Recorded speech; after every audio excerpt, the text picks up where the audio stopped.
Hey, Shell here from Blessed to be Chosen 777. So I felt compelled, even though it's very late here, to bring this word to you, okay? Now, this is for God's chosen ones, okay? These are the ones that have been with the Lord. They've been following the Lord for a very, very long time. A very long time. These are the ones that haven't just been following the Lord, they've been doing what he says to do, which is to go out there, preach the gospel, to feed the hungry, to clothe the naked, to visit the orphans, and just to keep going and believing in his word, okay? Now, if you're one of God's chosen ones, you will be led to hear what I'm saying to you. Right now, some of you will be at your wit's end. You will have suffered that much in your life. You will know desperation. You will know heartache. You will know betrayal. If you're one of God's chosen ones, there's no doubt that you've been abandoned by so-called friends. You've been abandoned by your kids. They've turned their backs on you. It'll be hard for you to find a friend. That's why it's important for God's people to encourage one another, because God's chosen ones are in this together, right? Now, for God's chosen ones right now, you might be really struggling to understand why there is no breakthrough. Why, after all these years of faithful servitude to the Lord, why it seems to be getting worse and not better. Okay? And I truly understand this because I'm living it myself, okay? We've got to understand the people in the Bible, like Joseph, who was betrayed and,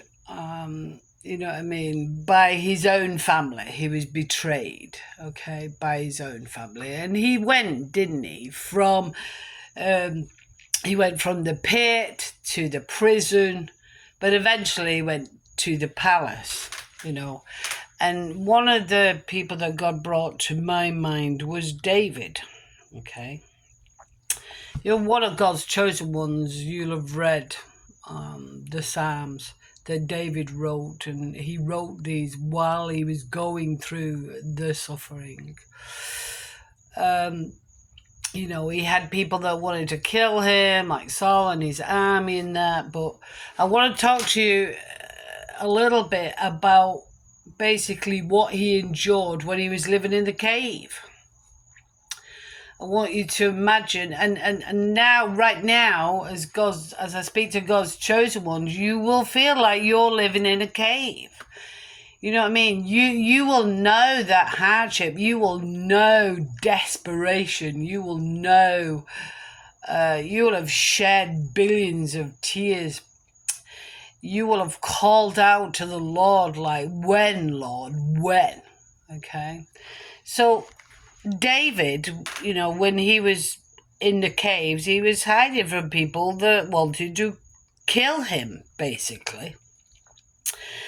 And he suffered profoundly, while he was hiding in the caves. I mean, he had an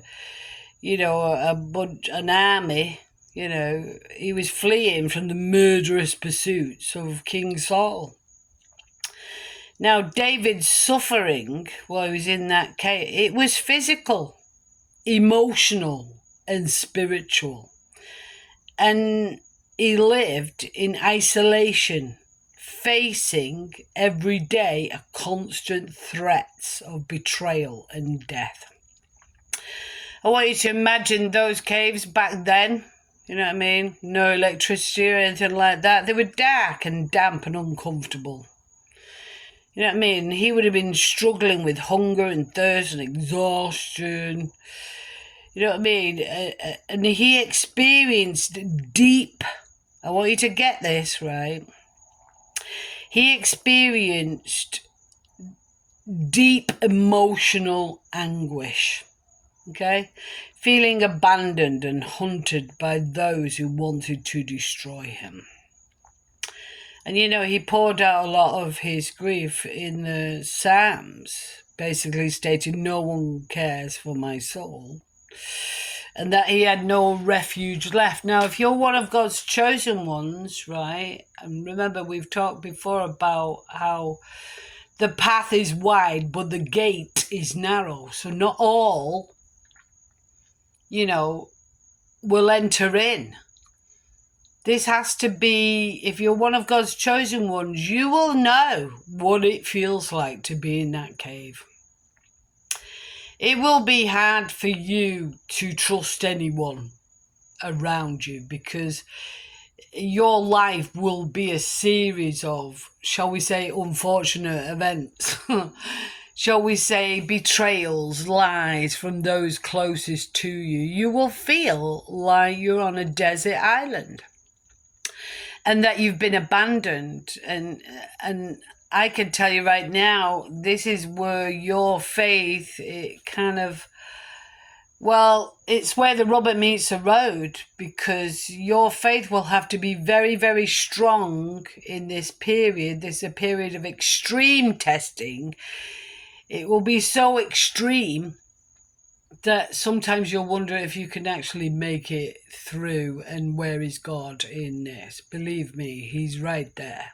He's right there. He's got your back. It may not look like it, because it will be hard for you to find anyone that you can rely on, because they will have all turned their backs on you. You will know what betrayal feels like. You will know what it's like to go to bed at night crying your eyes out and calling out to the Lord, where are you? How long, Lord? And this is what David did. If you read a lot of the Psalms, some of them are quite depressing, because it's basically someone calling out. They're in pain, they're suffering. It's great suffering. But because God said he would never leave us nor forsake us, we hang on to that. And the thing is, right, if you are one of God's chosen ones, you will know about pain, suffering, hardship. You will know about desperation. You'll know about being stretched so far that you don't think that you can make it. You'll know about depression. You'll know about, it'll be hard every day to find any joy. You'll have better peace when you're asleep than when you're awake, okay? I know this because I'm living it. But the thing is, you've got to think about in the past what God has brought you through. Let your mind go back and think about the different things that you've gone through that you didn't think you could make it then, but he brought you through it, didn't he?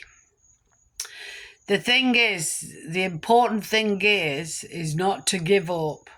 And like God said, don't look to the left, don't look to the right, don't look about what's going on in the world right now. And don't let the enemy get into your head saying, oh, where's your God now? What are you going to do now? Because God is right there.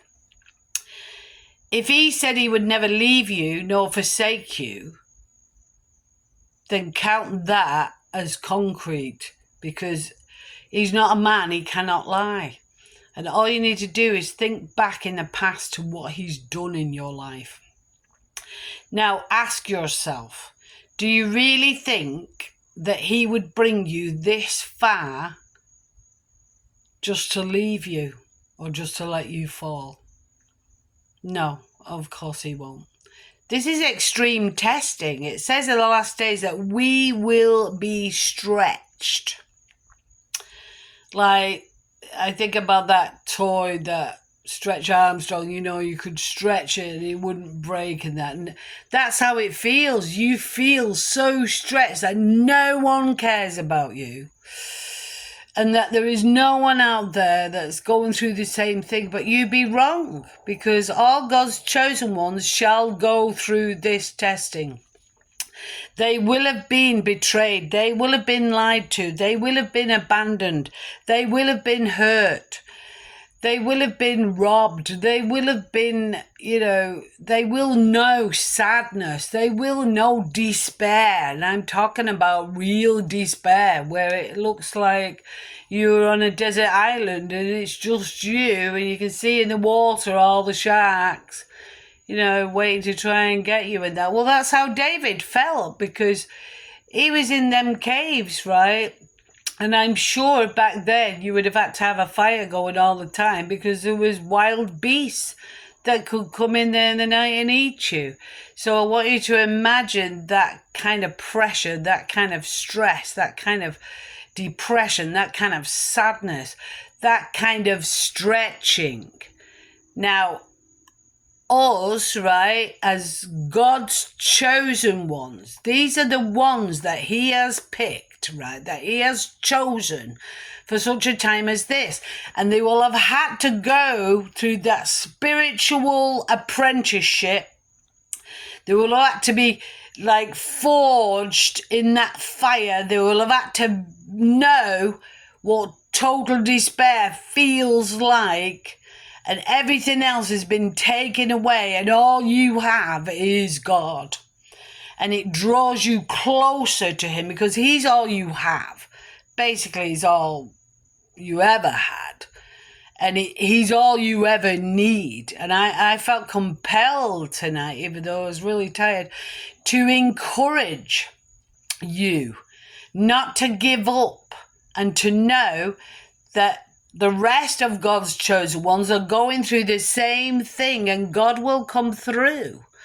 Pray for those that treat you harshly. Pray for those that have betrayed and lied to you.